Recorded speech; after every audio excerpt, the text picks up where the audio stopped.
قیامت یقیناً آنے والی ہے، میں چاہتا ہوں کہ اس کے وقت کو پوشیدہ رکھوں تاکہ ہر شخص جو کوشش کرے اس کا بدلہ پائے۔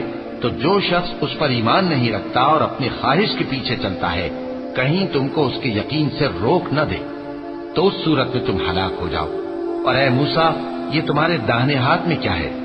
انہوں نے کہا، یہ میری لاٹھی ہے، اس پر میں ٹیک لگاتا ہوں اور اس سے اپنی بکریوں کے لیے پتے جھاڑتا ہوں، اور اس میں میرے اور بھی کئی فائدے ہیں۔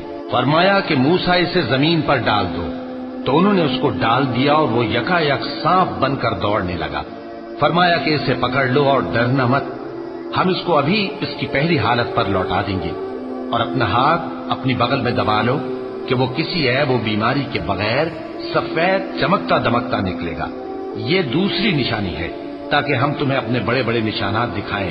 تم فرعون کے پاس جاؤ کہ وہ سرکش ہو رہا ہے۔ کہا، اے میرے پروردگار، اس کام کے لیے میرا سینہ کھول دے اور میرا کام آسان کر دے، اور میری زبان کی گرہ کھول دے تاکہ وہ میری بات سمجھ لے، اور میرے گھر والوں میں سے ایک کو میرا وزیر یعنی مددگار مقرر فرما، یعنی میرے بھائی ہارون کو۔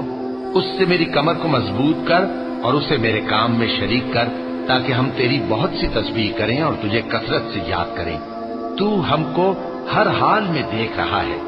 فرمایا، موسیٰ، تمہاری دعا قبول کی گئی، اور ہم نے تم پر ایک بار اور بھی احسان کیا تھا جب ہم نے تمہاری والدہ کو الہام کیا تھا جو تمہیں بتایا جاتا ہے۔ وہ یہ تھا کہ اسے یعنی موسیٰ کو صندوق میں رکھو، پھر اس صندوق کو دریا میں ڈال دو، تو دریا اس کو کنارے پر ڈال دے گا، اور میرا اور اس کا دشمن اسے اٹھا لے گا۔ اور موسیٰ، میں نے تم پر اپنی طرف سے محبت ڈال دی، اور اس لیے کہ تم میرے سامنے پرورش پاؤ۔